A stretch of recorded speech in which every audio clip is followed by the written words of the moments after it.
Here, young lady. If you're going to stay out of bed, you put your robe on. Gramps, why can't we go to the Mardi Gras? Well, because you're a little too young, Julie. And I'm a little too... Well, your Gramps has been to his share of them, Julie. I haven't. Well, your turn will come. In the meantime, shall we watch from the balcony? Moms won't care.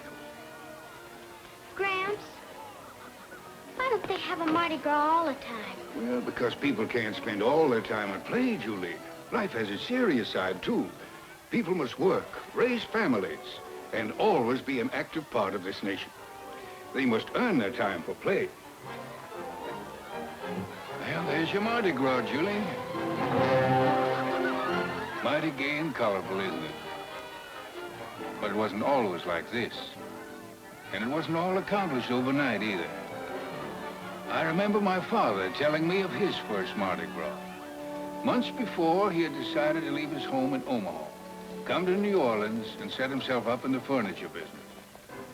The first part of his trip was made by stagecoach. By 2 stagecoaches. He was lucky to be able to walk away from that one. The jolting miles he covered in that second coach made him mighty thankful to see the first of the riverboats that were to take him on the rest of his trip. Riverboats in those days were the last word in modern travel, and the folks of my father's time came from all over the country, not only to see the Mardi Gras, but to be able to go home and boast that they had traveled on the most modern means of transportation man would ever be able to invent. Well, when your great-grandfather finally arrived in New Orleans, he was looking at the city that was our country's 4th in size, and right then, first in amount of trouble. In 1853, the words yellow fever were enough to make the bravest man want to run. And your great-grandfather didn't feel he even qualified in the first 10. But he took time to look around him, and he was glad he had. Not one soul was running. Instead, men and women were coming in from all over the countryside to help stop the epidemic.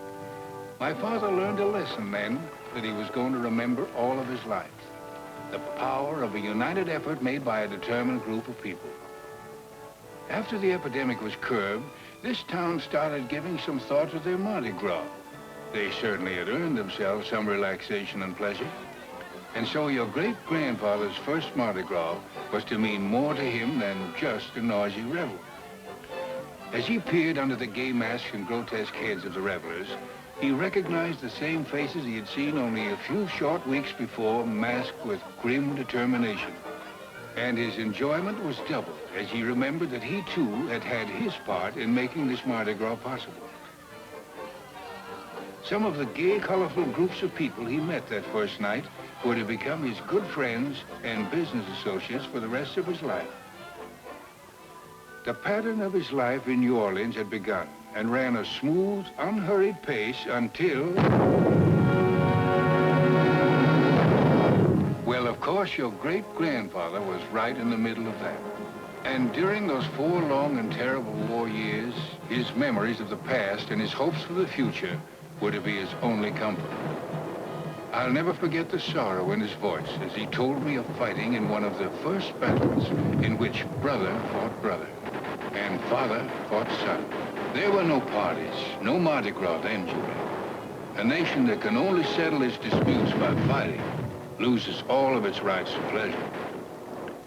He told me, too, of seeing the first meeting between 2 ironclad battleships, the Monitor and the Merrimack. That was in Virginia in 1862. For over 3 hours, both ships pounded away at each other. But when it was over and done, as in most fights, neither had won. War of any kind, and regardless of the outcome, is a sordid, disheartening business, Julie. And after the Civil War, it took our Mardi Gras a long time to recapture the fun and gaiety they once had.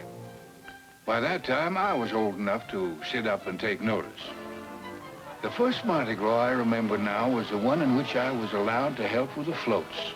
I was mighty proud of that assignment because, as you know, the floats are seen by very few people up to the time they enter the parade. Oh, I have lots of reasons to remember that Mardi Gras.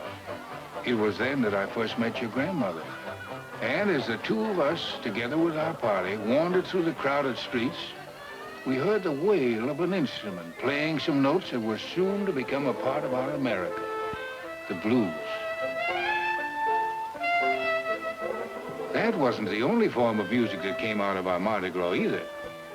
Some years later, your grandmother and I were swept into a whirlpool of revelers who were parading to the stirring rhythms of a small street band. The music we marched to then was later called Dixieland. And you know there have been some mighty famous Dixieland bands since.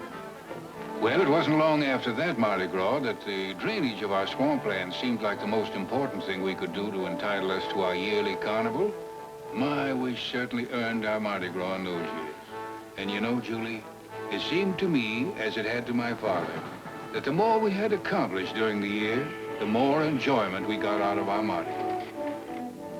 In 1915, we caught the full force of a tropical hurricane.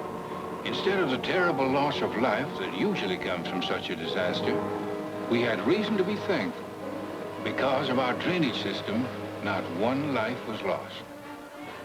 People have to earn their Mardi Gras today, Julie, just as I did in my time, and my father did in his. Say, you hear what that band is playing? Sounds sort of familiar, doesn't it?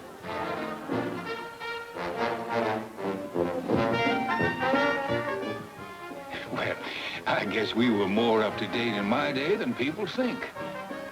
Of course, it's only been since 1934 that the children have had floats, like the one you rode on last Saturday. But the rest of the Mardi Gras today is very much the same as the Mardi Gras were that my father saw in his time. Each year, the chosen king of the carnival has been paying tribute to his queen. And for almost 100 years now, he's been saluting as he passes her royal reviewing stand and later escorting her to the ball that was named in his honor. Outside, thousands of masks hide the faces of people who, on this day especially, know that they have much to be thankful for. People who, as they happily rub shoulders and elbows with each other, all are vividly acting out the meaning of the words, the right to life, liberty, and the pursuit of happiness. Well, that's enough Mardi Gras for tonight, Julie. Now, back to bed you go. Someday I'll be out there myself, won't I? Why, someday I might even be the queen of the Mardi Gras. Of course, Julie. Someday you may. You'll share the fun with those people out there, and you'll share their work, too. Our country wouldn't amount to much if it was all play and no work. Fun is just a reward for the more serious things we accomplish. And what you accomplish when you're older depends on yourself. You'll find opportunities for most anything you set your heart and mind on. That's because you're living in a land of opportunity.